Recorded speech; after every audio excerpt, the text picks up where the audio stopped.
In this video, I'm going to show you how to send a message to Temu. Now, before we begin, what's very important over here is that you have the correct country or region set up inside your Temu account. Otherwise, you may have issues with actually messaging them. So the first thing you have to do, you want to sign into your account, click on where it says hello and then your account up top here. And then you want to go to the left where it says country/region and language, click on it. And from here, make sure you're in the correct country or region. So if it's saying like United States, but you're, for example, in Germany, make sure you go ahead and click on here, select your current country you're currently in, and then from here you want to switch over to that country, sign back in because it's going to sign you out, and then you're good to go.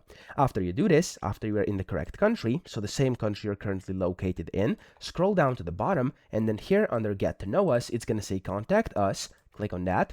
And then from here, you have a bunch of different contact options. Now, some of them, some regions or some countries may have phone numbers and even emails. So if they do have an email, you can go ahead and use the email that's available on the website and then just basically send a message to Temu via email. But if you want to message them, you could scroll down and click on Chat or Contact Us here, or click on Messages here at the bottom right. So when you do that, it's going to open up this customer service, as you can see, and this is basically the messages. And then on here, whenever you do that, as you can see, if I do Contact Us, there we go, it's going to basically say, hi, what can I do for you? And you can then basically just chat to them like that via their customer service. So that's how to send a message to Temu. I hope this video helped you out. If it did, please subscribe to the channel and help me out as well.